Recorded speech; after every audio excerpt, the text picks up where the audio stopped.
Thank you, thank you, Warren. Please open your books up to page 96.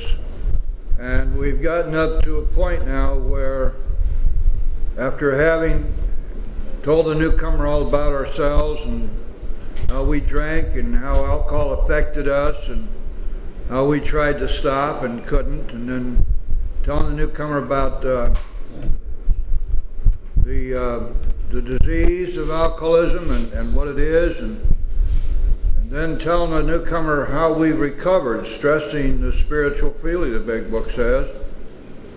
And here's a person who has evidenced a significant interest in what we're doing, so we have given him the big book and asked him to read the book. The book. Not, as we talked about it last week, not parts of the book, not an expurgated Reader's Digest version of the book, but the book. Because Big Book was written for that newcomer in its entirety. It was written so that newcomer could find a way to break down his or her denial and find hope. And the entire book is devoted to those two initial objectives. Obviously there's much more in the book, but at first, if the newcomer can go at least that far to feel that they can identify themselves with the people in the book and identify themselves as alcoholics and to break away from all the denial, and also to have at least some modicum of hope that there's recovery there for them, then the book has accomplished its initial purpose. But that's only going to be accomplished by reading the book, the whole book. Now, one of the things that people balk at in that regard is because they say, well, why would you want somebody to read all those stories in the back? For the very reason that those stories are there for the newcomer to find himself or herself in there. There may be 1, 2, 3, 4 stories with which the newcomer is going to identify and say, my goodness, that's me. They're talking about me. It's not my name there, but that's me. That's what I did. That's the way I drank. That's the way alcohol affected me. And yet here's a person who's saying, I am an alcoholic, and I have recovered from a seemingly hopeless state of mind and body.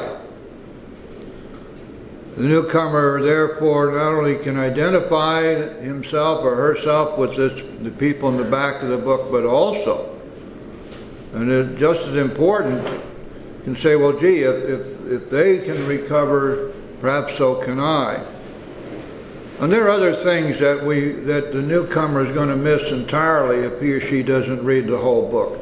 There are things back there in those stories that we don't find anywhere else in the book. Things which are of tremendous importance to us, as well as to the new person.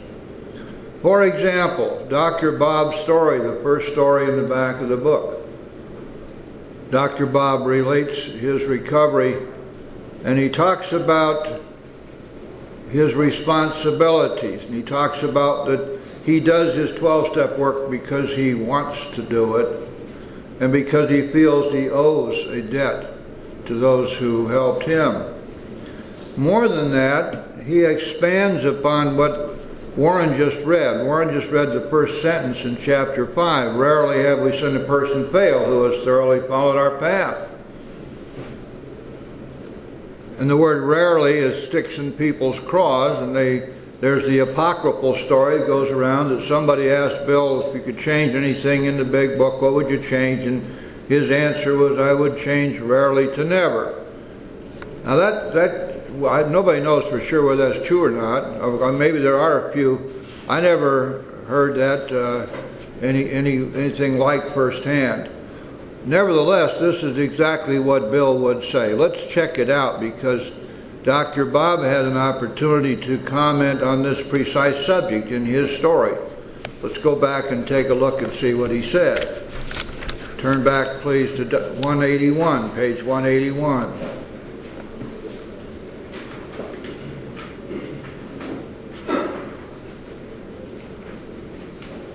the last full paragraph on page 181.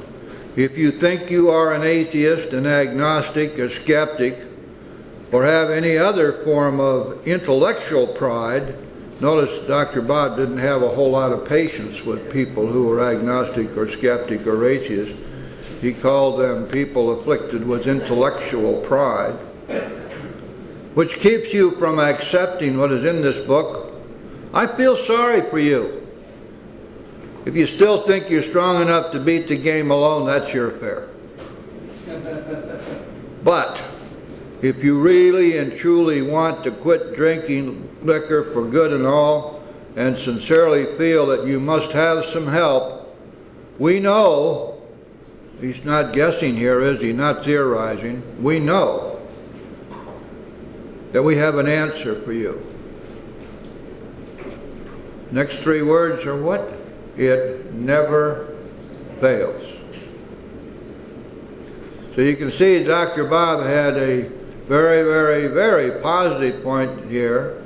He wasn't going to fall into the rarely trap at all. He's saying it never fails.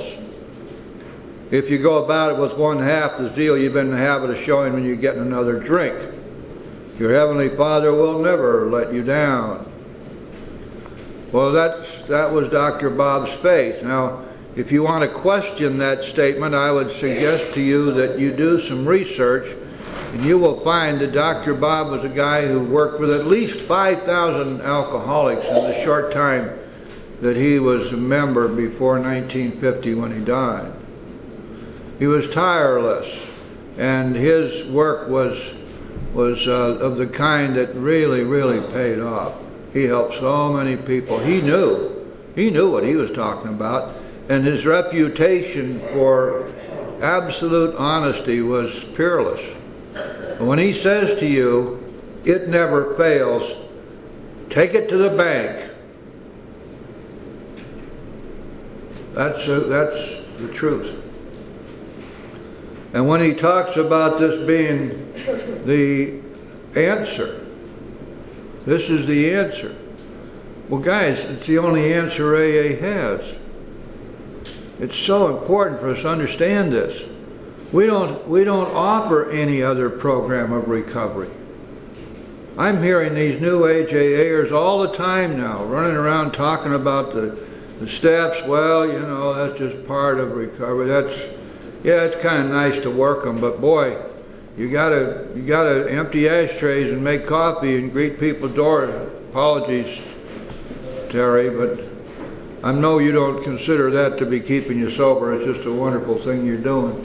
The idea being, don't drink and go to meetings, and you know, don't drink if your ass falls off. Put a little red wagon and drag it to a meeting. All that nonsense stuff. We don't have any other program of recovery. If you're new and somebody's trying to foist off on you something else, tell them, looky, I gotta tell you something right now, my friend. It's my life which is hanging in the balance here. And I want recovery. And you gave me this book and said I might read it if I happen to feel like it, so I read it. And what's it tell me? That these 12 steps are the road to recovery. This is the only thing you've got to give me, is these 12 steps. Everything else floats around the outside of the steps, which is the truth. So either we learn, you teach me the steps, or I'll find somebody else who will. And I love you just the same, because you're a real good person. And so there we have something in Dr. Bob's story. You don't want your newcomer to miss this. And then, if we go to the back of the book, turn to page 552. Notice that this would be the very next to the last story that your newcomer would read. And this story, by the way, has been kept in 3 editions because it is so important. Most of the stuff in the 3rd section of the stories was tossed out due to the overriding wisdom of the people in New York, figuring that they had to get more relevant. And so they threw out a lot of stories that were old and familiar and had done their job for years and years, but they didn't touch this one. Freedom from bondage. This lady's brilliant. And what she says here is the lifesaver, of course, for hundreds of thousands of people who actually read this and figure out that this is the way to go. Remember that resentments are the #1 killer of alcoholics. Remember that resentments block us from the sunlight of the Spirit. They steal our days. They dominate us. And here, this lady, clear in the back of the book, has given us the complete spiritual answer to resentments. The first full paragraph. If you have a resentment you want to be free of, if you will pray for the person or thing you resent, you will be free. If you will ask in prayer for everything you want for yourself to be given to them, you will be free. Ask for their health, their prosperity, their happiness, and you will be free. Even when you don't really want it for them, your prayers are only words and you don't mean it, go ahead and do it anyway. Do it every day for 2 weeks and you will find that you have come to mean it and to want it for them. And you will realize that where you used to feel bitterness and resentment and hatred, you now feel compassionate understanding and love. It becomes very obvious, doesn't it, that we cannot hate somebody and pray for them at the same time. Sooner or later, the prayers will overcome the hate. Sooner or later. And this lady has given this to us, a free gift. You want to be free of resentment? Here it is. Where do you find this? In the back of the book, the next to the last story. Would you cheat somebody who is new from this? I think not. So we've given this gentleman or this lady the book and we've asked him to read it. Now we go over on page 96, please, and let's see what's going to happen here. You will remember that all around the rooms these days you hear this: go slow, don't try to get too well by Tuesday, all that balderdash stuff. I mean, it all sounds so wise and it's all nonsense. The real question you got to ask yourself: how soon do I want to get well? And what do I have to do to get well? How do I have to do to be set free from this dread disease? What do I have to do to go into remission so that I no longer am suffering from the symptoms of alcoholism? To be relieved from this seemingly hopeless state of mind. What do I have to do? Simple. You walk in the door in a state of rebellion and defiance and denial, and you're going to work the steps, and you're going to end up having found a power greater than yourself, having surrendered to that power, and now seeking to do that power's will and carrying that power's message. And when you do that, everything changes. Pretty simple, isn't it? Nothing in this big book says that that has to wait for 5 years until your brain clears up. Nothing says that you must do these steps 1 month at a time or 1 year at a time, as they preach in New York these days. I can't imagine anybody sober up there more than about maybe 6 months. I don't know. Holy cow. You see, the big book makes it quite clear that it is the doing of the work and it is the clearing away of the wreckage of the past and fitting ourselves to be of maximum service to God and the people about us that works the miracle. And there's a certain amount of work that has to be done. There's a friend of mine in London right now who went through his steps in 6 days, 2 years ago. Because he was here on vacation. And he's doing real well. He put the time in and he got it done. There are no time limits on the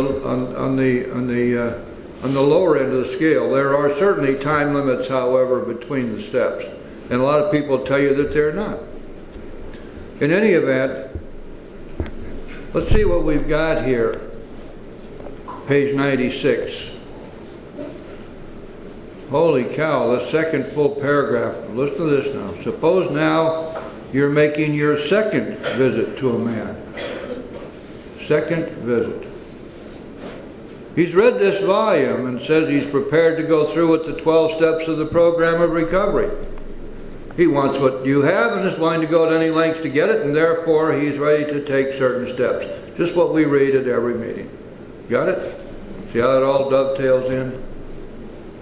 Having had the experience yourself, you can give him much practical advice.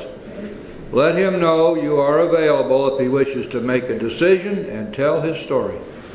But do not insist upon it if he prefers to consult someone else. There's nothing there that says tell him you can sit around and wait, go to 90 meetings in 90 days, and then we'll talk, see if maybe by that time you're ready.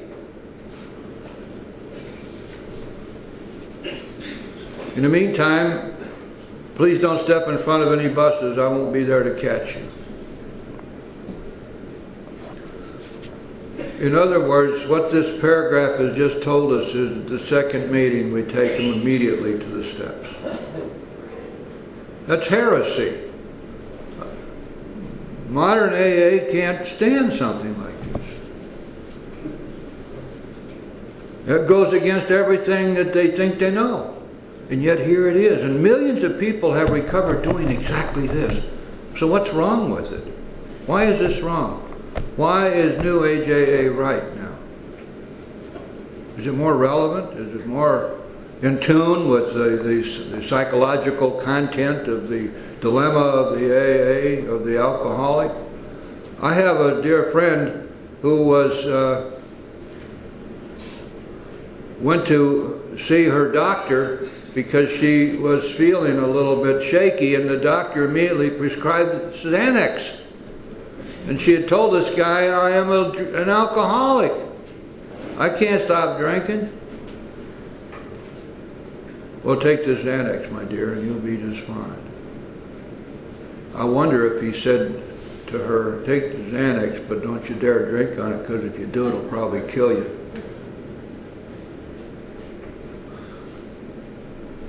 So here we are, and we're, you know, here's the way it really works, guys. You can take this big book and you can toss it out if you're going to disbelieve what it tells you. There is no other literature which gives you this message. Nothing else in the AA literature except bits and pieces here and there. If you insist that there are other places to find the steps, then throw the big book away. You can't have it both ways. Either this is true or it's not. Millions of recoveries later, those people, if they're still alive, would look you in the eye and testify, this is true. This is what really works. This is the book. So now we know what we're going to do. Now the big book is going to take us on a little bit different journey. It's going to talk to us about what we do with this new person in those first few weeks or months of recovery. Now remember what we talked about when we first got into this chapter. Until 1947, there was no mention in the literature of a sponsor. Spiritual guides, spiritual advisors, yes. The fact is, of course, that they were working with each other, and they were working with each other one-on-one all the way through. But the term sponsor did not appear till 1947. And in that case, the sponsor was appointed by the group to help somebody through the first few weeks of recovery. So most of what we're going to be reading here, from here on through the end of this chapter, is material which really is apropos to those first few weeks or months as we're working with the new person. Now you got to remember something, guys. These people were 12-step veterans by the time they were 6 months sober. There was no tradition of a continuing sponsorship in the way we have it today, where somebody's been around 6 or 7 years and before they change jobs, they got to call their sponsor and make sure it's okay. or even before they perform certain bodily functions, they're going to hold up one finger or two, make sure it's okay. Because there's so much dependency which is being foisted off on people today. I'm your sponsor, depend on me. I'm your sponsor, whatever it is I tell you, you must do. Check everything with me before you do it. Call me every day or I'll fire you. And oh, by the way, I'm your best friend.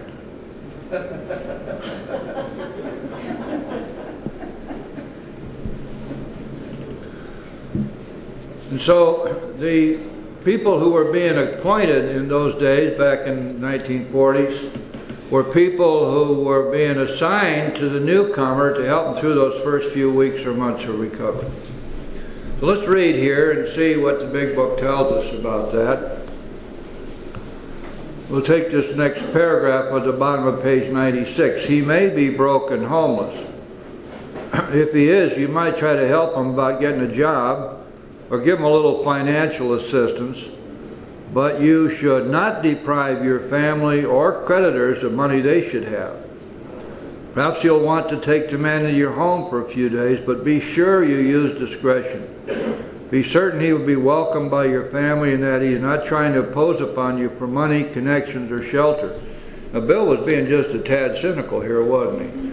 But you got to remember his history for the first 6 months of his sobriety, that he was bringing people into his house. None of them got sober, but they stole him blind, ate his food, and set fire to his mattress and got in fights and everything else. So he had a pretty fair idea what drunks are capable of if we don't use what he talks about discretion here. I'm not quite sure. How do you use discretion with somebody who just had their last drink yesterday? How the hell are you going to know? And basically, you take a chance. Now, of course, in 1939, when Bill was writing this, there were very few options for that drunk. There were no Alano clubs around. There were no detoxes. Hospitals would probably take them in on an emergency basis, throw them right back out in the street. If they had some money, they could go to a drying out place like Towns Hospital. So the basic idea was that if they were going to have shelter and food, you pretty well had to provide it yourself. And of course that's what they did. And there were many, many, many instances of severe consequences from that. Nevertheless, these guys kept on doing it because they knew that that was the only thing, that was what they had to do. They had to offer as much as they could to the guy who was still suffering. Permit that and you only harm him. That he's not trying to impose upon you for money, connections, or shelter. Permit that and you only harm him. So how do you know, this is a tough question sometimes, how do you know when somebody is just playing you, manipulating? Because there are plenty of people who, wander the country. And what they do is they settle in an AA area, and they milk that area dry, and then they move on. And because they count on the fact that we AAs are kind-hearted and generous, and they're able to do that. And there are plenty of those folks out there. It's quite a racket. It's better than being a hobo. It's better than being riding the rails. Because you can imagine how big this country is. You can go on for 2 or 3 lifetimes and never run out of suckers out there. Permit that and you only harm them. Of course, the other thing here is that a lot of times what we're really doing is we're enabling the person to keep drinking. So you try real hard to figure out what's going on, but ultimately I guess we have to do our best to try to take care of people. You permit that, you'll only harm him. You will be making it possible for him to be insincere. You may be aiding in his destruction rather than his recovery. Now there's plenty of enabling going on, and you see it, and you probably, I know I've been guilty of it, you probably have been too. You can't always tell. But if it looks like enabling, and it walks like enabling, and it quacks like enabling, it pretty damn sure is enabling, and that's something we can get out of right quick, or we should. All right, this is the time we're going to pay our rent. Top of the page now.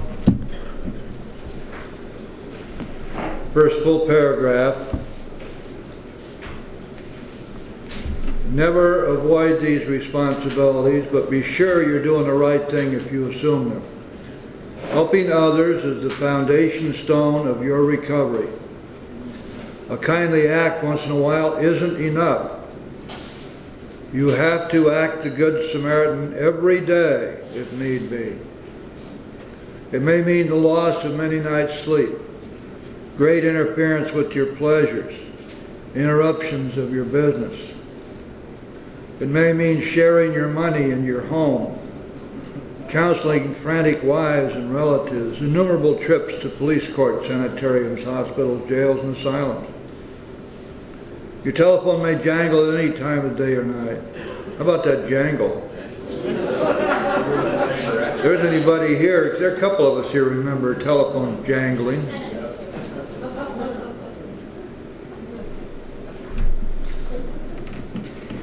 Now they make that god-awful noise, beep, beep, beep, whatever it is. Can't tell whether you're in an airplane or in your office. Your telephone, your wife may sometimes say she's neglected. The drunk may smash the furniture in your home or burn a mattress. You may have to fight with him if he's violent. Ooh, that's a wonderful prospect, isn't it?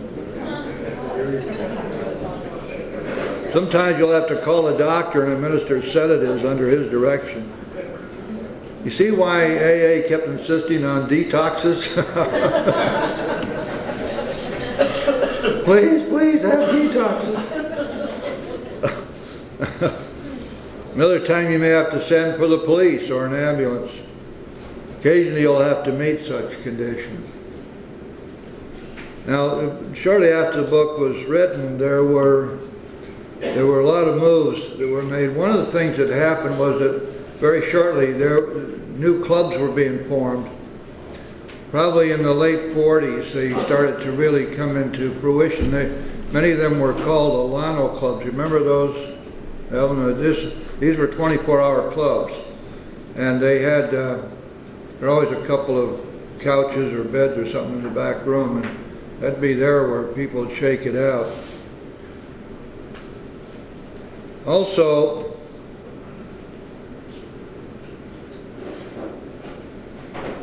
this whole idea of being ready to make sacrifices. Remember that we learned that all the way back in Bill's story, and it has never changed. Big Book is always consistent, you know, all the way through. And Bill told us right back there in the beginning that if we failed to work and self-sacrifice for others, that we wouldn't be able to survive. And he's talking here about interruptions to your business. You ought to see what happens in our office. There are about 5 or 6 of us there who are deeply involved in recovery. And you can look up almost any time during any day and there'll be sponsees wandering in and out. Fifth steps being done out and back. And we have to stay late to get the work done, but it doesn't matter. Every once in a while, Nick and I leave town for Chicago for 2 or 3 days just to get a little rest. But that's the way it is, and the funny part about it is that the business keeps right on running. And so when we think in terms of what modern people are always talking about, I love this one. Get a life, they say. Get a life. You got to balance your life. How in the hell do you do that? God's bringing people into your life all the time. You go to meetings and you cannot avoid the fact that there are people in that meeting who need help. There are people here right here tonight who need help. There's some who were here earlier who had to go back to meet curfew. And those people are brand new. They need help. What are we doing about that? We just go our merry way. We've got dinner we're going to go to after this meeting. The hell with anything else, we'll go out and eat.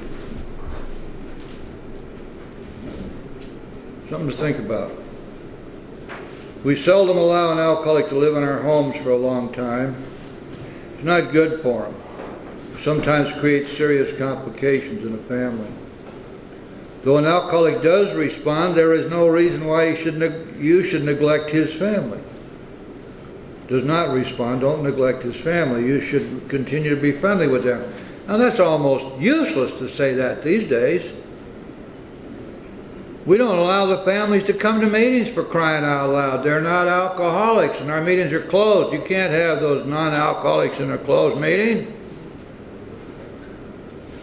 Oh yeah, maybe you can say that alcoholism is a family disease. We can give lip service to that. But damned if we're going to have anybody wanted in here who might go back out there and rat us out, tell everybody who they saw in here and who they're all a bunch of these rotten, nasty drunks. Pure fear has no place in AA. It is not part of our tradition. Our traditions are not based on fear.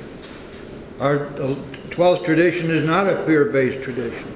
It had anything whatsoever to do with the fear of discovery as being an alcoholic, or that somebody might rat us out. It has to do with humility and sacrifice. When the traditions were being written and bandied about the fellowship for a period of 4 years, the whole idea that we should be pandering to fear was discarded. How can we live a life based on faith and trust and then base our traditions on fear? That doesn't work very well, does it? And so here, this is useless. The family should be offered your way of life. Think about how many people you know, or you know their family, where you've had an occasion to help their family in any way. Families should be offered your way of life. Should they accept and practice spiritual principles, there's a much better chance that the head of the family will recover. And even though he continues to drink, the family will find life more bearable. Remember that the rule here is that we fit ourselves to be of maximum service to God and the people about us. That means everybody about us. These are things that bear some thought and consideration. If it were left up to me, there would be no closed meetings, ever. If it were left up to me, there would be no special purpose meetings, ever. No exclusive meetings, ever. The Big Book tells me that the world of spirit is broad, roomy, all-inclusive, never exclusive or forbidding. It is open, we believe, to all men. That's what I believe. I think we make a terrible mistake when we indulge ourselves in the fantasies that somehow or another we get more out of a specialized meeting, a closed meeting, or an exclusive meeting than we can get out of a meeting. That's just the way I feel about it. Bottom of page 97. For the type of alcoholic who is able and willing to get well, little charity, in the ordinary sense of the word, is needed or wanted. The men who cry for money and shelter before conquering alcohol are on the wrong track. Yet we do go to great extremes to provide each other with these very things when such action is warranted. This may seem inconsistent, but we think it is not. Because it's not the matter of giving that's in question, but when and how to give. That often makes a difference between failure and success. The minute we put our work on a service plane, that is, serving the alcoholic, not service to the group, that's not what it means. Because that was never a definition of service when the Big Book was written. That's a definition which has crept into our lexicography since then. We talk about service as if service meant being a trusted servant or cleaning off ashtrays and stuff. And in one sense, I suppose it has acquired a secondary meaning. Here it's talking about being of service to the alcoholic, the new person, where what it really means is catering to them. The minute we put our work on a service plane, the alcoholic commences to rely upon our assistance rather than upon God. Oh man, you see now, this is where it's really getting close to the bone here. Because this is exactly what we see with so much sponsorship these days. Where the relationship of sponsor and sponsee is no longer teacher and student.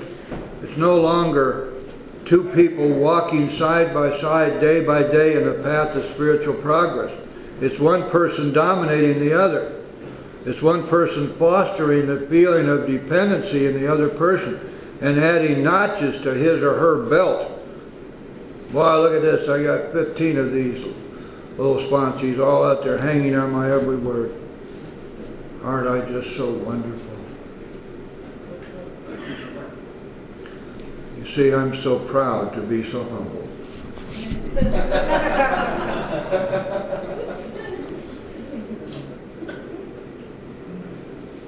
The alcoholic commences to rely upon our assistance rather than upon God. Do we understand why that's so deadly? He clamors for this or that, claiming he cannot master alcohol until his material needs are cared for. Nonsense! By the way, for you trivia freaks, that's the shortest sentence in the big 8 letters and a period. Everybody thinks that obviously on page 45 is a short sentence in the big book, but that's not true. It has 9 letters. Now there's another word for nonsense. What is it? Everybody, balderdash. All right. Everybody knows that one now.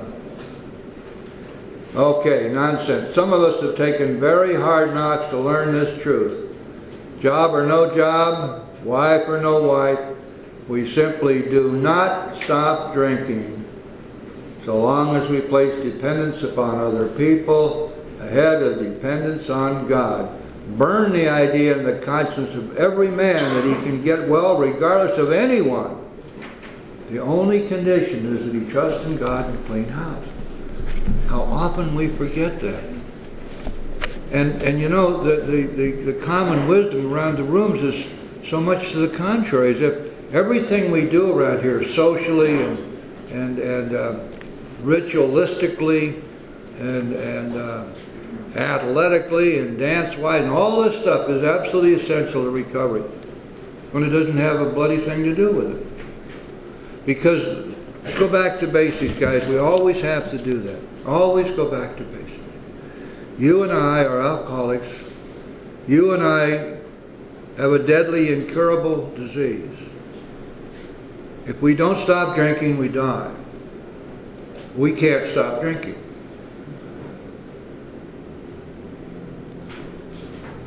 We're dead ducks, right?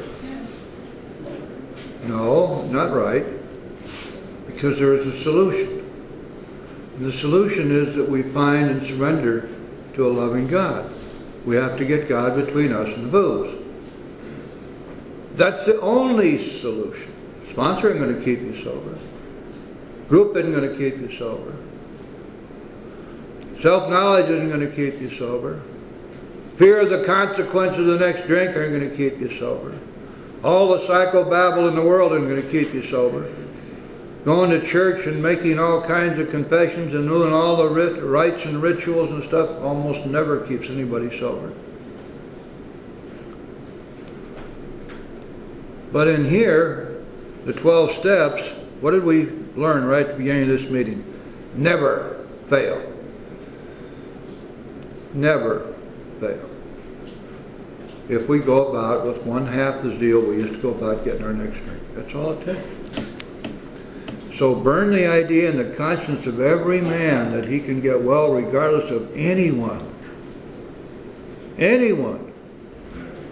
And this means we are going to have to throw away and discard all the ideas that have been so firmly implanted in our minds that we're not responsible. That their problem is those people out there and the things that they've done to us. That we are the products of this really crapped out environment. And these dysfunctional people that have been in our lives. And we have to understand that that's why we drink. You can get sober regardless of anyone. The only condition is you trust in God and a clean house. Now I got to tell you something, guys. If that were not so, then this whole thing would be just a cosmic joke. But it is true. It is true. And so therefore, whatever you and I are doing toward our own recovery, and whatever it is we're passing on to others, remember where the emphasis must always lie. Just as an example, just before we get started into the fourth step, what does it tell us? That when the spiritual malady is overcome, that is, our spiritual sickness, our alienation from God, our being shut off from the sunlight of the Spirit, the insanities, that when that spiritual malady is overcome, then we straighten out mentally and physically. In the 9th chapter, which we'll get to someday, maybe, it's only a little ways down the road here. Remember that, Nikki, down the road? Nick and I are always trying to get somebody to walk down the road. In the 9th chapter, it tells us this, that financial recovery always follows spiritual recovery, never precedes it. So the emphasis has to be on spiritual recovery, on seeking God. Go back to the basics again. Warren read it tonight. It's a third pertinent idea. God will remove from us the obsession, compulsion to drink alcohol, take that away if we seek Him. So therefore our first responsibility to ourselves is to seek God. And we do that by working the steps. This stuff is so simple. There's nothing metaphysical or esoteric about it whatsoever. It's all straight line, boom, boom, boom. Do this, get this, do this, get this, do this, get this. And it's one promise after another, and they're all true. Now, how many times do you hear people say, I've tried that A of A, and it don't work.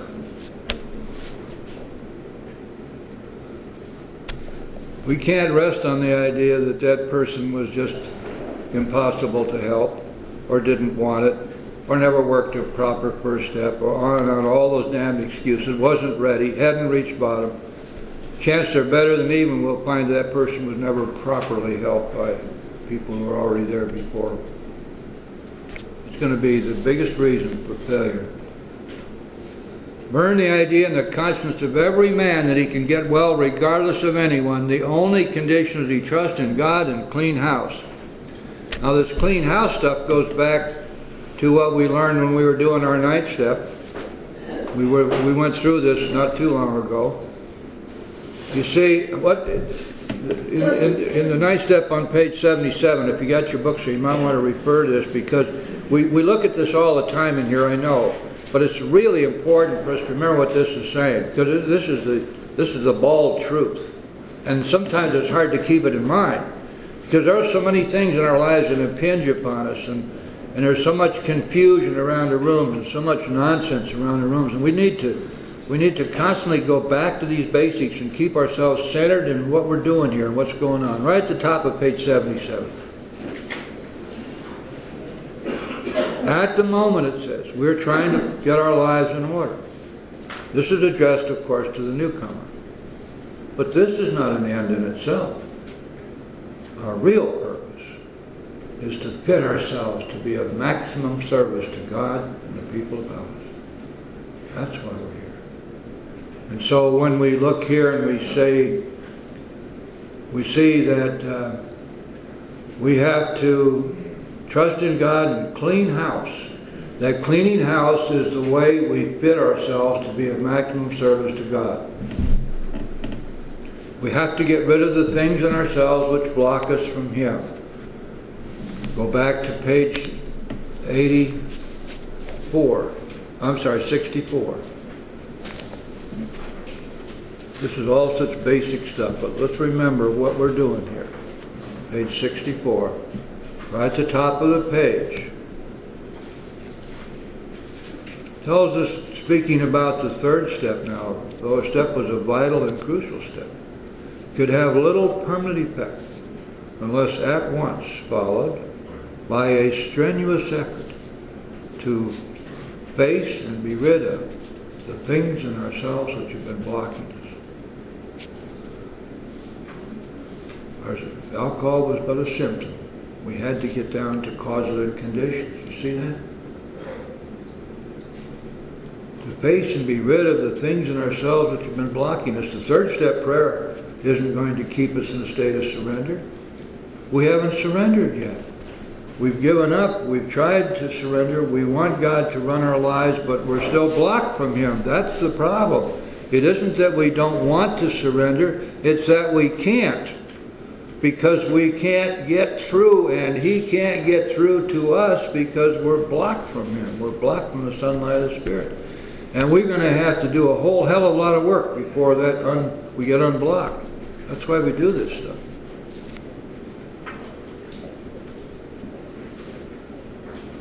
Now let's go on page 98 again, please. Last partial paragraph. We have a whole chapter, of course, in the book, chapter 9, which deals with the family afterward. But here we're looking at a specific set of problems. Now the domestic problem. There may be divorce, separation, or just strained relations. When your prospect has made such reparation as he can to his family and has thoroughly explained to them the new principles by which he is living, he should proceed to put those principles into action at home. That is, if he's lucky enough to have a home. Though his family be at fault in many respects, he should not be concerned about that. He should concentrate on his own spiritual demonstration. Where does that take us back to, guys? Anybody know? He should concentrate on his own spiritual demonstration. Remember what we asked God for when we were saying our third step prayer? Take away my difficulties, that victory over them may bear witness to those I would help of thy power, thy love, and thy way of life. That's exactly what this is saying here. We should concentrate on his own spiritual demonstration, showing through his actions the power of God working in his life, demonstrating that he is in fact following the dictates of the Big Book, which tell us this, that the spiritual life is not a theory, we have to live it. And so therefore, argument and fault finding are to be avoided like the plague. In many houses this is a difficult thing to do, but it must be done if any results are to be expected. I teach people how to say,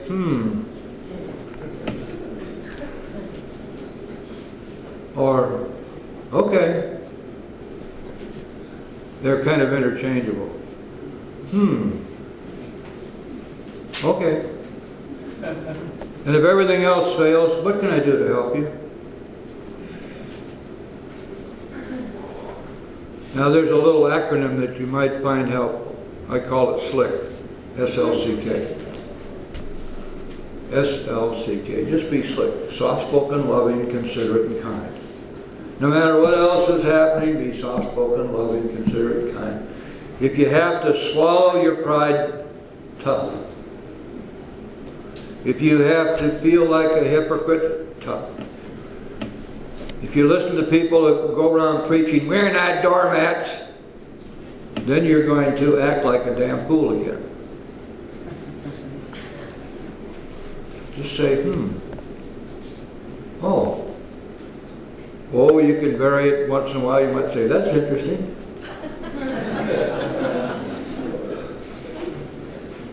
The one that's sure going to make them mad, I hear you, with a big smile. But okay works pretty well. Also, around the workplace, you got a boss that's giving you trouble, learn to say, okay, and then you do what you want to do anyway.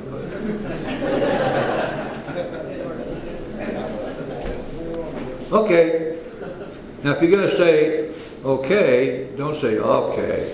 That doesn't work. Okay. That's interesting.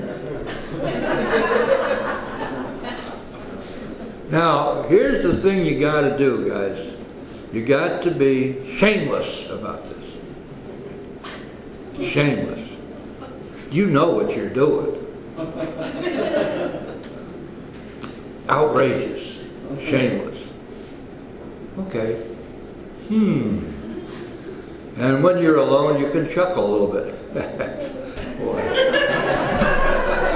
I pulled that one off. Man, she never saw me coming. She doesn't know what to make of me. Be shameless. Because how else are you going to learn to take right action if you don't start taking right action? Now it says here, and this is true, argument and fault finding are to be avoided like the plague. In many homes this is a difficult thing to do, but it must be done if any results are to be expected. If persisted in for a few months, the effect on a man's family is sure to be great. The most incompatible people discover they have a basis upon which they can meet. Little by little, the family may see their own defects and admit them. These can be discussed in an atmosphere of helpfulness and friendliness. So after a while, having offered up many, many, many prayers for these intransient people, these people who have decided you're a rotten, no good, miserable person, they have to put up with you, but they're going to take it out on you because you deserve it.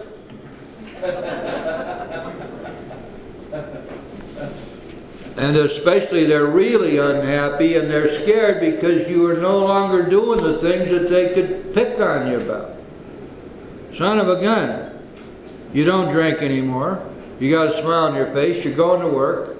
You're doing what you're supposed to do. You're treating people with kindness and love and compassion. What is all this? All the power that they had over us is gone. Because we don't feel guilty anymore. Isn't that wonderful? But they hate it. Remember, they got used to being able to control us because we felt guilty. So we're going to have to understand that and have a little compassion for them. They're going through a hard time.